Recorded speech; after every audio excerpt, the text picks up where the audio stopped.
Bismillah, alhamdulillah, wassalatu wassalamu ala rasulillah wa ala alihi wa sahbihi wa man walah wa la hawla wa la quwwata illa billah, amma ba'du. Saudara-saudara kaum muslimin dimanapun berada, yang semoga kita semua selalu dirahmati dan dimuliakan oleh Allah subhanahu wa ta'ala. Amin.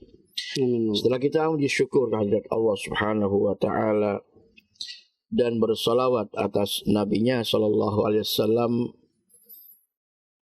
tema kita kali ini adalah pentingnya meluruskan dan merapatkan shaf, tentu di dalam salat berjamaah.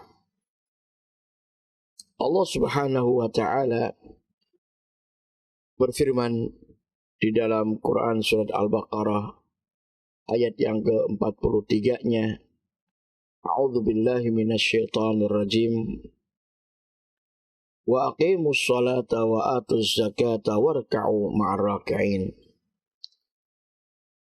Wa aqimus shalah, dan dirikanlah oleh kalian semua, yaitu salat, sebagai bentuk hubungan baik hamba dengan Sang Pencipta, berhablum minallah.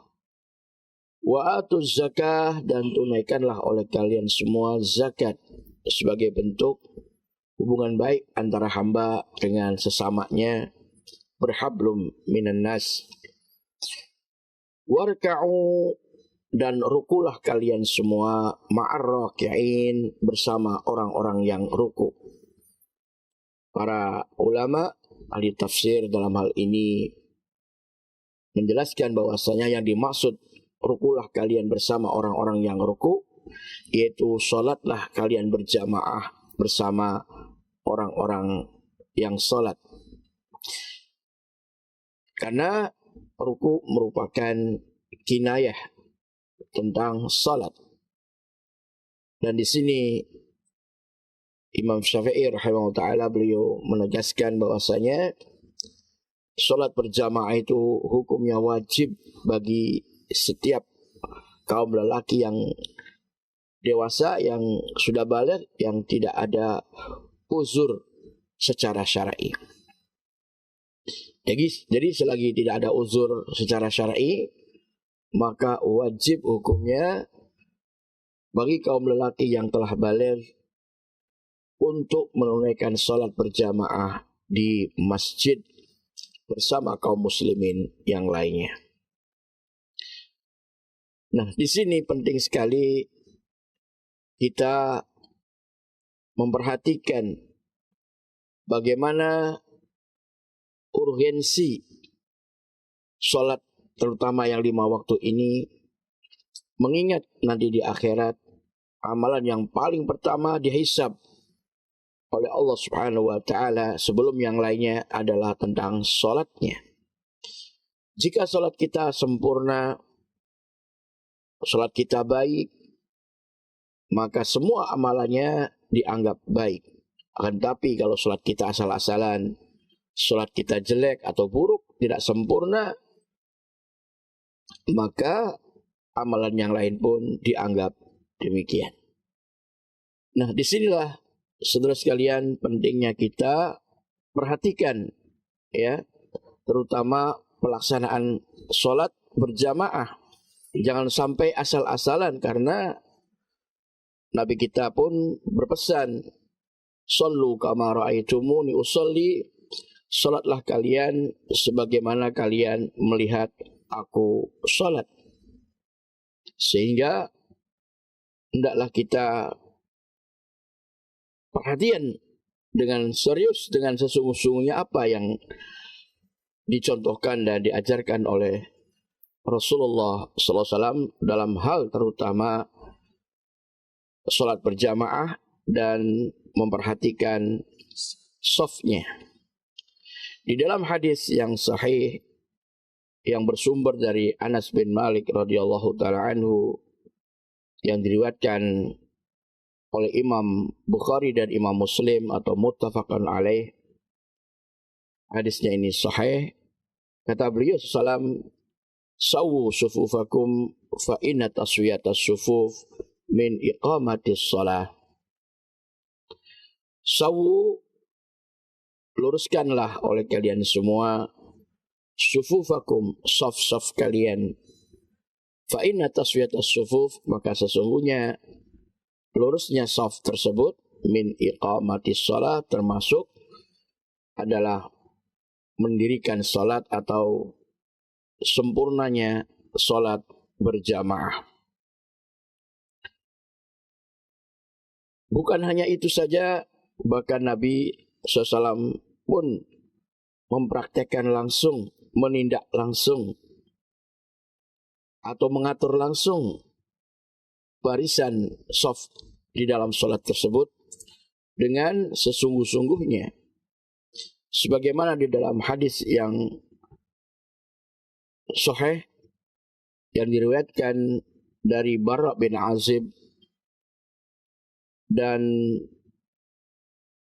dikeluarkan oleh Imam Nasa'i, juga Imam Abu Dawud dan Imam Ahmad, ya, juga bahkan Imam Ibnu Majah, dan hadis ini sahih.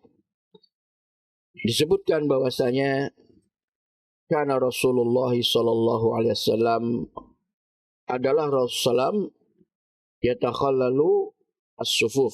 Beliau memeriksa, ya, saf-saf salat berjamaah tersebut nahiyatin ila nahiyah, dari satu tempat ke tempat yang lain, dari satu sisi ke sisi yang lain. Kemudian yamsahu manakibana, beliau mengusap atau memegang bahu-bahu kami, wasudurona, dan juga dada-dada kami, wa yaqul, seraya beliau bersabda, la takhtalifu, jangan kalian berselisih atau jangan kalian, yakni barisannya tidak lurus. Fatakhtalifu qulubukum, maka nanti hati kalian akan berikhtilaf, akan yakni tidak satu hati bersama saudara-saudaranya dari kaum muslimin.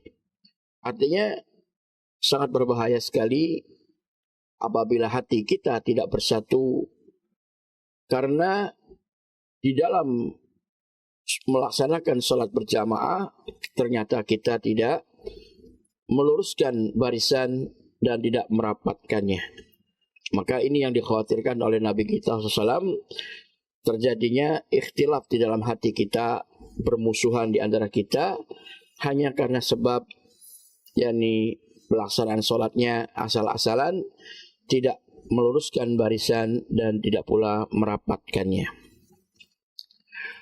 Wa kana yaqulu, dan adalah beliau bersabda, innallaha wa malaikatahu, sesungguhnya Allah dan para malaikatnya, yusalluna ala sufufil mutaqaddimah, ya, memberikan salawat untuk Allah Subhanahu wa taala adalah mengampuni, ya, bahkan menyanjung, memuji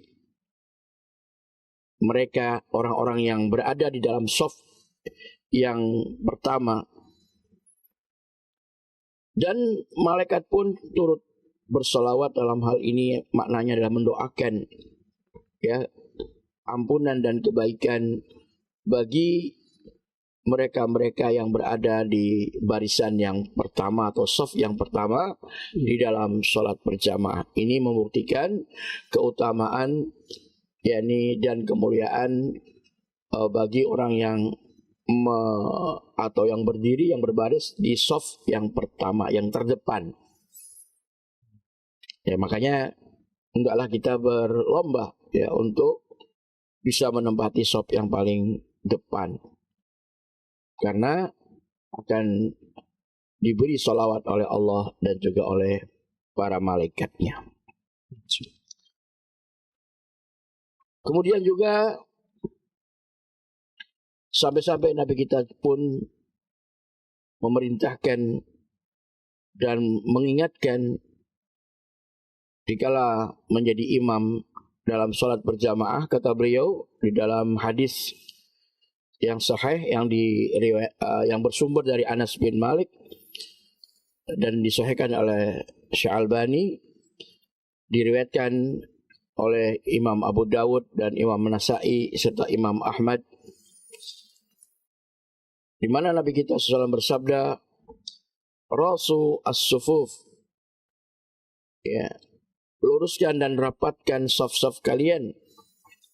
Fa inna syaitan, maka sesungguhnya syaitan yakumu fil khalal, dia akan berdiri di celah-celah barisan atau di celah-celah saf, ya, dan berdirinya syaitan itu adalah untuk mengganggu orang-orang yang sedang sholat tersebut agar tidak khusyuk dan agar sholatnya ini tidak benar, sehingga sholatnya menjadi sia-sia, tidak diterima oleh Allah Subhanahu wa Ta'ala karena diganggu oleh syaitan.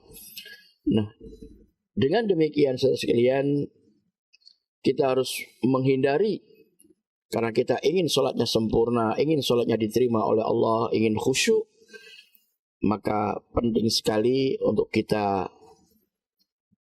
yakni bersungguh-sungguh dalam hal meluruskan barisan atau shaf dalam sholat dan juga merapatkannya.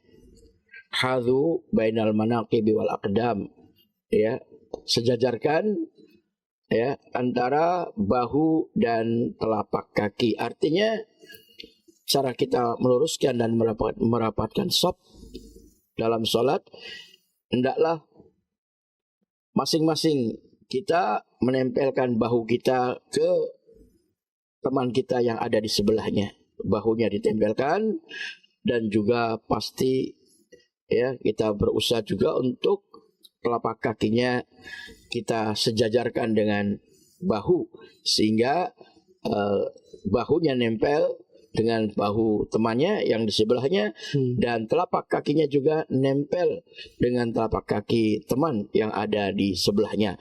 Itu yang dimaksud dengan hadhu bainal manaqibi wal aqdam. Jadi jangan hanya bahunya saja yang nempel, tapi juga otomatis disejajarkan, yakni telapak kakinya juga ditempelkan dengan telapak kaki temannya yang ada di sebelahnya. Itu cara, yakni membuat shaf atau barisan di dalam sholat berjamaah. Jangan biarkan, ya, syaitan leluasa memasuki celah-celah, ya, renggangnya shaf kita di saat berbaris dalam sholat berjamaah. Ya, ini sangat berbahaya sekali. Andai kata saja kita tidak peduli atau malas, cuek, membiarkan shaf kita, bahunya tidak nempel dengan bahu teman kita sebelahnya, dan telapak kaki kita tidak nempel dengan telapak kaki teman sebelahnya.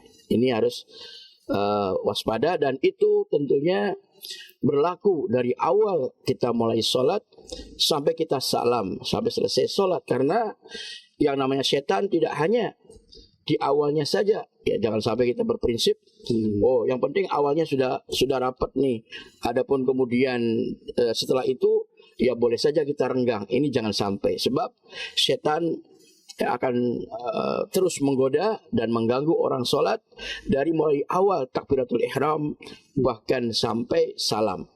Jadi tidak ada alasan untuk kemudian kita leha-leha membiarkan shaf kita renggang, ya.